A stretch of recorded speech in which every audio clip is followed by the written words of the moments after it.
Assalamualaikum warahmatullahi wabarakatuh. Salam sejahtera untuk kita semua. Kembali saya Catur Sasongko hadir untuk mempresentasikan materi yang ada di buku pengantar akuntansi adaptasi Indonesia yang diterjemahkan, diadaptasi dan diterbitkan oleh penerbit Salemba 4 Patria. Yang akan saya bahas adalah soal dan pembahasan materi persediaan yang ada di bab 7 pengantar akuntansi 1. Jangan lupa untuk mengunjungi e-learning.perbitsalemba.com, dapatkan e-learning, materi-materi video pembelajaran, soal dan pembahasan, persiapan menghadapi UTS dan UAS dari penerbit Salemba 4 Patria yang dapat Anda peroleh secara cuma-cuma dengan membeli buku pengantar akuntansi Indonesia, adaptasi Indonesia yang original, atau Anda membeli aksesnya langsung. Oke, kita mulai ya. Oke, ini adalah video tentang soal dan pembahasan materi dalam buku pengantar akuntansi 1 adaptasi Indonesia yang diterjemahkan dan diadaptasi oleh penerbit Salemba 4. Ya, topiknya adalah tentang persediaan, khususnya pencatatan sistem persediaan perpetual dan metode biaya first in first out. Nah, berikut ini adalah data tentang persediaan awal, pembelian persediaan, dan penjualan selama tahun 2022 pada PT Serba Ada. Nah, ada persediaan awal, ada pembelian, ada penjualan dari tanggal 10 sampai tanggal 31 Desember.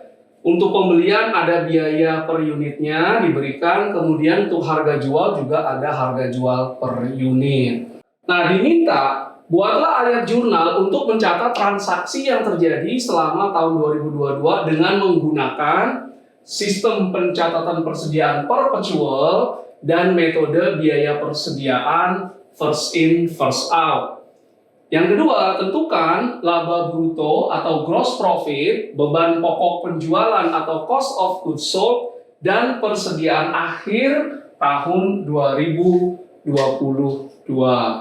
Kita masuk sekarang ke jawabannya ya. Yang transaksi persediaan awal itu tidak perlu dicatat karena dia dicatat di tahun 2021. Yang kita mulai pertama dari transaksi tanggal 10 Maret 2022.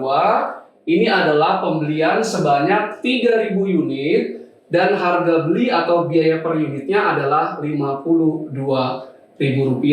Nah, bagaimana pencatatannya? Nah, ingat kita menggunakan sistem perpetual dalam mencatat persediaan. Dalam sistem perpetual, setiap kali ada pembelian persediaan, maka akun persediaan akan didebit. Akun kreditnya itu bisa utang dagang kalau beli secara kredit, atau kalau beli secara tunai adalah kreditnya adalah akun kas. Nah, yang didebit dan dikredit adalah sebesar Rp156 juta. Ini berasal dari jumlah yang dibeli 3.000 dikali biaya pembeliannya Rp52.000 dapat Rp156 juta. Oke. Nah, sekarang berapa jumlah persediaan yang ada di perusahaan setelah transaksi tanggal 10 ini terjadi? Nah, kita lihat 1 Januari 2022 ada persediaan awal sebanyak 1.000 unit. Ini biaya pembeliannya adalah Rp50.000. Kemudian 10 Maret 2022 ada pembelian sebanyak 3.000 unit. Nah, sekarang kuantitasnya yang ada adalah 1.000 plus 3.000, 4.000. Tapi kita akan kita pecah menjadi 1.000 dari persediaan awal dan 3.000 dari pembelian tanggal 10 Maret. Kenapa dibedakan? Kita menggunakan first in, first out. Biaya dari barang yang pertama kali masuk ke perusahaan nanti akan pertama kali juga keluar dari perusahaan kalau dia dijual.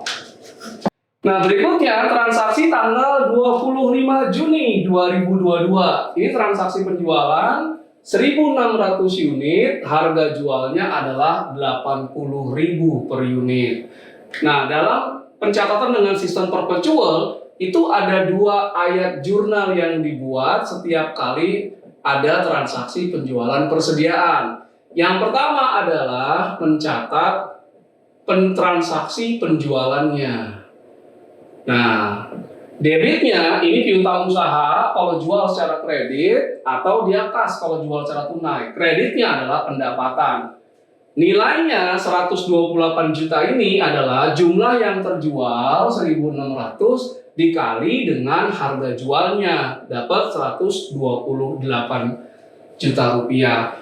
Yang kedua, ini adalah transaksi pencatatan beban pokok penjualannya, ya, atau cost of goods sold. Jadi setiap kali jual ada transaksi penjualan dan transaksi pencatatan cost of goods sold.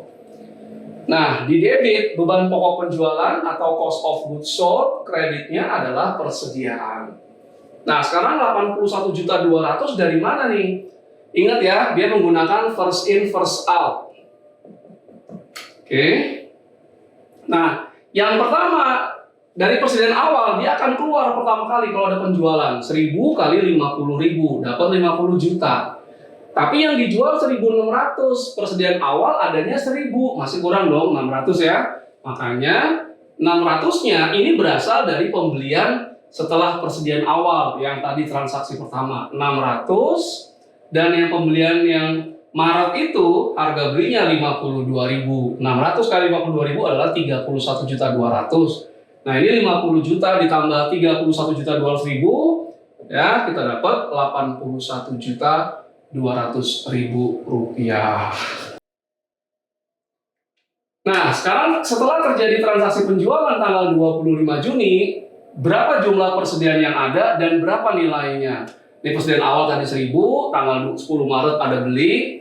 Nah, setelah tanggal 10 Maret ada 4.000, kemudian terjual 1.600. 4.000 kurang 1.600 adalah 2.400. Nah, 2.400 dari mana? Ini 1.000 sudah keluar tadi yang pertama. Dari 3.000 baru keluar sebanyak 600. Maka 2.400 persediaan akhir per 25 Juni itu dari pembelian yang Rp52.000 tanggal 10 Maret. Nah, kemudian transaksi tanggal 30 Agustus, pembelian 2.600 unit, biayanya 55.000. Nah, jurnalnya seperti biasa, debitnya persediaan, kreditnya bisa utang dagang atau kas, tergantung pembeliannya, tunai apa kredit. 143 juta ini adalah 2.600 kali 55.000, dapat 143 juta rupiah. Nah, bagaimana sekarang berapa jumlah persediaan yang ada setelah pembelian tanggal 30 Agustus? Per 25 Juni ada 2.400, kemudian dia beli lagi 2.600, berarti ada 5.000 ya, 2.400 plus 2.600. Tapi karena harga belinya berbeda, yang 2.400 dan yang 2.600, maka kita pisahkan. Yang 2.400 ini 52.000, yang 2.600 55.000. Transaksi berikutnya tanggal 5 Oktober ada penjualan 4.000 unit, harga jualnya Rp82.000. Transaksi pertama, jurnal pertama mencatat transaksi penjualan, piutang pada pendapatan atau kas pada pendapatan. 328 adalah 4.000 dikali dengan Rp82.000.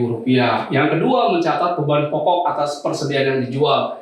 Debit beban pokok, kreditnya persediaan. Nah, 212.800 dari mana nih? Yang pertama, ya, 2.400 ini dari pembelian yang 52.000 dihabiskan. 124.800. Yang terjual 4.000. Yang dari 52.000 hanya 2.400, kurang 1.600. Nah, 1.600 ini dari pembelian yang terakhir itu 55.000. Maka beban pokoknya adalah 124.800.000 rupiah ditambah 88 juta, kita dapat 212.800.000 rupiah. Oke, berikutnya.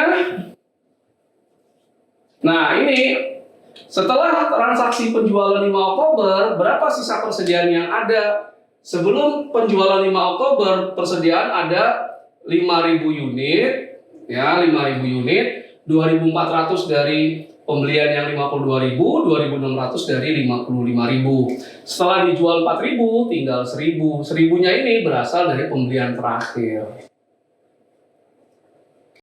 Transaksi berikutnya 26 November 2022 ada pembelian sebanyak 1.000 unit pada biaya per unitnya Rp57.680. Ayat jurnalnya, debitnya persediaan pada utang dagang atau pada kas, 57680 adalah 1.000 unit dikali dengan Rp57.680. Nah, bagaimana sekarang persediaan yang ada? Oke, sebelum tanggal 26 November, persediaan yang ada adalah Rp1.000 dan harga belinya Rp55.000.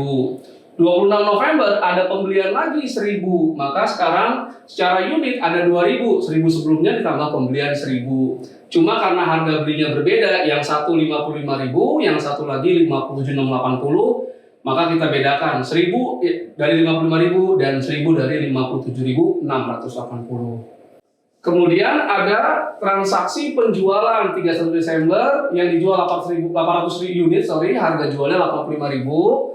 Jurnal yang pertama, debit piutang usaha atau kas pada pendapatan 68.000 adalah 800 kali harga jualnya 85.000. Yang kedua, jurnal pengakuan beban pokoknya, beban pokok penjualan pada persediaan. Dari mana nih 44.000? Nah, ini berasal dari pembelian yang sebelum tanggal 22 tadi November ya, 800 dikali 55.000 dapat 44 juta rupiah. Bagaimana sekarang mutasinya? Nah, ini mutasinya ya. Jadi ini ada 2.000, 1.000 dari 55.000 dan 1.000 dari yang pembelian 26 November 57.680. Dijual 800. Nah, keluar dulu nih yang lebih awal belinya nih, yang 55.000, 1.000 kurang 800 dia masih ada 200. Yang 1.000 dari pembelian 26 November 57.680 ini nggak berkurang. Karena 800 penjualan cukup dari yang pembelian Rp55.000. Oke, nah sekarang penjualan 524 juta ini dari jurnal yang tadi sudah saya buat. Coba Anda jumlahkan deh.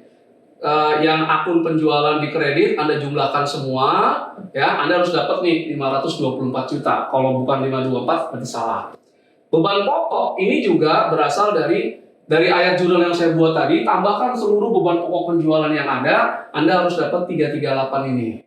Laba bruto adalah penjualan dikurangi dengan beban pokok, 524 kurangi 338, 186. Nah, 68.680.000 rupiah ini adalah persediaan akhir dari mutasi yang sudah dibuat setelah transaksi penjualan di bulan Desember.